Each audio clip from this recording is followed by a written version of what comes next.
اعوذ باللہ من الشیطان الرجیم بسم اللہ الرحمن الرحیم۔ السلام علیکم دوستو، امید کرتے ہیں آپ سبھی لوگ خیر و عافیت سے ہوں گے۔ دوستو، ہر روز کی طرح آج پھر ایک نئے قصے کے ساتھ آپ لوگوں کے سامنے حاضری ہوئی ہے۔ آج کی ویڈیو میں ہم آپ کے سامنے حضرت صہیب رضی اللہ عنہ کا اسلام اپنانے کا قصہ سنانے جا رہے ہیں۔ حضرت صہیب رضی اللہ عنہ بھی حضرت عمار رضی اللہ عنہ کے ساتھ ہی مسلمان ہوئے تھے، یعنی حضرت عمار رضی اللہ عنہ جن کا قصہ ہم پچھلے ایپیسوڈ میں سنا چکے ہیں، انہی کے ساتھ حضرت صہیب رضی اللہ عنہ بھی مسلمان ہوئے تھے۔ نبی اکرم صلی اللہ علیہ وسلم حضرت اکرم رضی اللہ عنہ کے مکان پر تشریف فرما تھے کہ یہ دونوں حضرات علیحدہ علیحدہ حاضر خدمت ہوئے اور مکان کے دروازے پر اتفاقیہ اکٹھا ہو گئے۔ ہر ایک نے دوسرے کی غرض معلوم کی تو ایک ہی غرض تھی، یعنی اسلام لانا اور حضور صلی اللہ علیہ وسلم کے فیض سے مستفید ہونا، دونوں کا ہی مقصد تھا۔ اسلام لائے اور اسلام لانے کے بعد جو اس زمانے میں اس قلیل اور کمزور جماعت کو پیش آتا تھا وہی پیش آیا اور ہر طرح سے ستائے گئے، تکلیفیں پہنچائی گئیں۔ آخر تنگ آ کر ہجرت کا ارادہ فرمایا تو کافروں کو یہ چیز بھی گوارا نہیں تھی کہ یہ لوگ کسی دوسری جگہ جا کر آرام سے زندگی بسر کر لیں۔ یعنی ابھی ہم نے آپ کو جو پچھلے ایپیسوڈ میں جتنے بھی قصے سنائے اس میں آپ نے دیکھا ہوگا جتنے بھی صحابہ تھے سبھی کو طرح طرح کی تکلیفوں سے پریشان کیا جاتا تھا۔ کفار مکہ اور وہاں کے جو کافر لوگ تھے ہمارے نبی پر اور نبی کے ساتھیوں پر، سبھی صحاباؤں پر طرح طرح کے ظلم و ستم کیا کرتے تھے۔ تو جب ان لوگوں پر بھی اسی طرح کے ظلم و ستم ہونے لگے تو انہوں نے ہجرت کا فیصلہ کیا، لیکن وہاں کے کافروں کو یہ کہاں منظور تھا کہ یہ لوگ ہجرت کے نام پر سکون حاصل کر لیں۔ تو ان لوگوں کو یہ چیز بالکل گوارا نہ تھی کہ یہ لوگ دوسری جگہ جا کر آرام سے زندگی بسر کر لیں۔ اس لیے جس کسی کی ہجرت کا حال معلوم ہوتا تھا اس کو پکڑنے کی کوشش کرتے تھے کہ تکلیف سے نجات نہ پا سکے۔ یعنی جب کافروں کو پتہ چلتا تھا کہ یہاں سے دوسری جگہ کے لیے ہجرت فرما رہے ہیں تو ان کو پکڑنے کے لیے کوئی بھی انہوں نے کسر نہیں چھوڑی۔ یعنی جس کسی کا بھی ان کو پتہ چلتا تھا کہ یہ ہجرت کر رہے ہیں، اس جگہ سے دوسری جگہ پر جا رہے ہیں، اس کو پکڑنے کی کوشش کرتے تھے کہ تکلیف سے نجات نہ پا سکیں، یعنی ان کو کوئی سکون نہ مل سکے۔ چنانچہ ان کا بھی پیچھا کیا گیا اور ایک جماعت ان کو پکڑنے کے لیے پیچھے پیچھے پہنچ گئی۔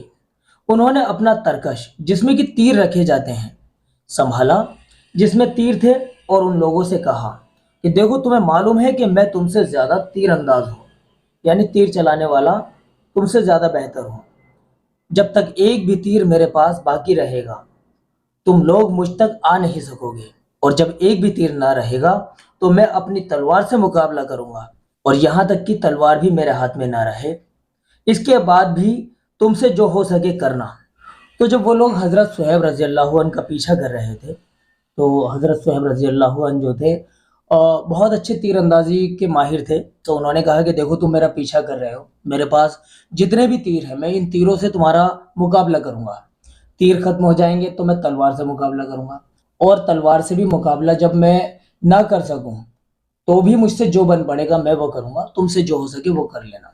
تو یہ حضرت صہیب رضی اللہ عنہ نے ان سے بولا، اس لیے اگر تم چاہو تو میں اپنی جان کے بدلے میں اپنے مال کا پتہ بتلا سکتا ہوں جو کہ مکہ میں ہے، اور 2 باندیاں بھی ہیں، وہ سب کچھ تم لے لو۔ اس پر وہ راضی ہو گئے اور اپنا مال دے کر جان چھڑائی۔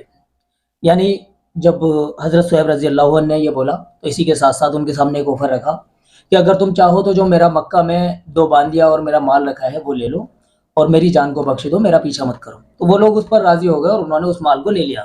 اسی کے بارے میں ایک آیت پاک نازل ہوئی جس کا ترجمہ یہ ہے کہ بعض لوگ ایسے ہیں جو اللہ کی رضا کے واسطے اپنی جان کو خرید لیتے ہیں، اور اللہ تعالیٰ بندوں پر مہربان ہے۔ حضور صلی اللہ علیہ وسلم اس وقت قباء میں تشریف فرما تھے۔ صہیب رضی اللہ عنہ کہتے ہیں کہ حضور صلی اللہ علیہ وسلم اس وقت کھجور نوش فرما رہے تھے اور میری آنکھ دکھ رہی تھی، میں بھی ساتھ کھانے لگا، اور حضور صلی اللہ علیہ وسلم نے فرمایا کہ آنکھ تو دکھ رہی ہے اور کھجور کھاتے ہو۔ میں نے عرض کیا کہ حضور اس آنکھ کی طرف سے کھاتا ہوں جو تندرست ہے۔ حضور صلی اللہ علیہ وسلم نے یہ جواب سنا تو اور ہنس پڑے۔ حضرت صہیب رضی اللہ عنہ بڑے ہی خرچ کرنے والے تھے، حالانکہ حضرت عمر رضی اللہ عنہ نے ان سے فرمایا کہ تم فضول خرچی کرتے ہو۔ انہوں نے عرض کیا کہ ناحق کہیں خرچ نہیں کرتا۔ حضرت عمر رضی اللہ عنہ کا جب وصال ہونے لگا تو انہی کو جنازے کی نماز پڑھانے کی وصیت فرمائی گئی۔ تو دوستو یہ تھا حضرت صہیب رضی اللہ عنہ کا قصہ۔ دوستو اس کے بعد ہم کل کے ایپیسوڈ میں حضرت عمر رضی اللہ عنہ کا قصہ بیان کریں گے۔ آپ سبھی لوگوں سے التجا ہے کہ اگر آپ ہمارے چینل پر نئے آئے ہیں تو چینل کو سبسکرائب کر لیجئے اور بیل آئیکن پر بھی کلک کر لیجئے تاکہ جب کبھی بھی ہم کوئی نیا ویڈیو اپلوڈ کریں تو اس کا نوٹیفیکیشن آپ لوگوں تک پہنچ جائے اور کوئی بھی ایپیسوڈ آپ سے مس نہ ہو۔ چلیے دوستو ملتے ہیں کل کے ایپیسوڈ میں۔ السلام علیکم ورحمۃ اللہ وبرکاتہ۔